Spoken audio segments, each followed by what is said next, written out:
Science of Teaching Reading PD Bite. 4 steps for oral language and vocabulary development across content areas. Welcome. My name is Juanita Esparza and I will be your learning facilitator. It's a pleasure to be with you today. Let's get started. Our learning objective is the learner will explore 4 steps for intentional and deliberate use of oral language and vocabulary across the content areas. Our language objective: the learner will apply the 4 steps for intentional and deliberate use of oral language and vocabulary with a practice content objective. As you review our learning outcomes, take a second to set an intention for learning by jotting down any questions that come to mind. I will give you some time.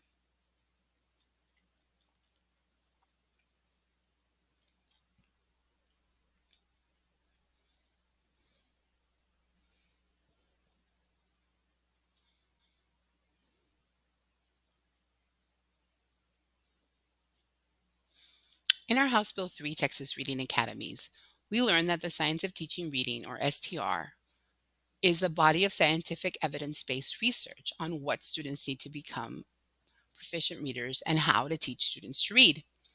This knowledge base defines literacy as the use of the spoken and written language to express ourselves, learn about the world, and influence others. Imperative to students' literacy success are oral language and vocabulary development. A powerful venue for these two components is during content area instruction. The Texas Reading Academy states oral language and vocabulary are connected to all facets of spoken and written language skills. Both play an important role in comprehension and a child's ability to express ideas and communicate information. As classroom teachers, we get to be the architects of this language use. Key to the successful design is being deliberate in our students' oral language and vocabulary development in our lessons across contexts. As teachers, we cannot teach every single word. We must, however, take full advantage of all language our subject matter lessons give us access to. To help us with this endeavor, let's explore 4 steps put together by the ALPS guru, John Silence, that will help you be intentional in the use of oral language and vocabulary in content area instruction. Ready? Here we go. Step 1. Start with a clear student-friendly objective. What will students be able to know or do at the end of the lesson? This is a critical component of explicit instruction. Teachers should identify the skills it takes to be learned before planning for instruction, then be able to communicate the lesson objectives clearly to students. Lesson objectives should state the learning outcome for students. Let's take a look at an example. The TEK is 1.10d. Observe and record life cycles of animals such as chicken, frog, or fish. A viable content objective that I might derive from this standard as I sequence my instruction is I will describe the parts of a frog's life cycle. Whether you create the content objective from the standard or it's provided for you by the specific curriculum resource that is used to plan for content, developing a content objective is a must and important for our next step. Step 2. Utilize the content objective to generate questions for learning.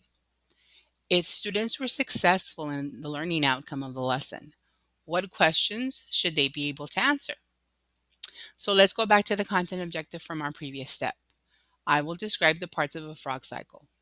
If students are successful in the learning, the questions they should be able to answer are: what are the parts of a frog's life cycle? What observations can we make about the life cycle of a frog? How can we record our observations about life cycles? What is a life cycle? These questions will be rich opportunities for oral language and vocabulary development during the learning. Step 3. Use the questions generated in Step 2 to create sentence stem starters and or frames to support the students' discussion and question responses. So as I review my questions created in the previous step, the language supports I could provide include: the parts of a life cycle are, The life cycle is I see, my observation is, the first part of the life cycle is, and finally, step 4. Identify the important words in the lesson. What words will students need to use and internalize to communicate their understanding of the learning? In the Texas Reading Academies, we learn about Beck's 3 tiers of vocabulary, where tier 1 are words that are high frequency, that are used over again in course of general conversations. Tier 2 words are academic vocabulary that are cross-curricular words, appearing frequently across topics and content areas. These are usually your thinking words, your critical thinking words. Low frequency words or tier 3 words occur in specific domains that are central to the understanding of concepts within the various academic subjects. So those are specific vocabulary words for the subject matter. Taking these 3 tiers into consideration for my lesson and for the content objective, a list of words might include the following terms: life cycle, describe, parts, frog, egg, tadpole, froglet, adult, first, second, then, next, last.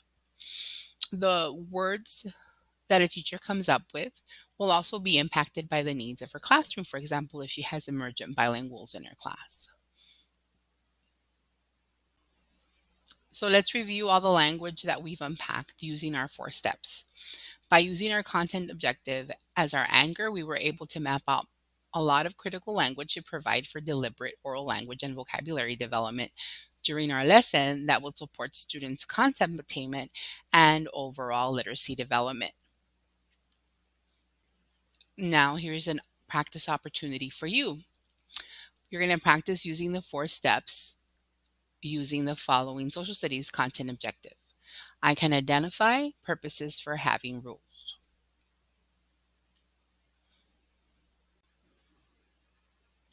Working with a partner, you're going to go through steps 2 through 4.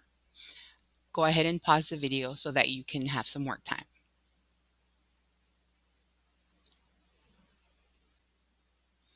I hope you enjoyed your time exploring the 4 steps.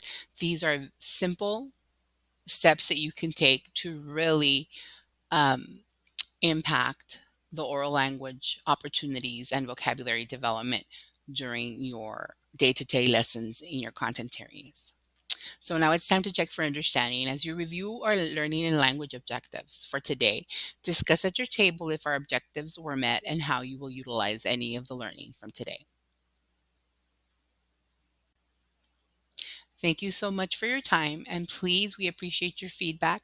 So use that QR code on the screen to fill out the survey for our course.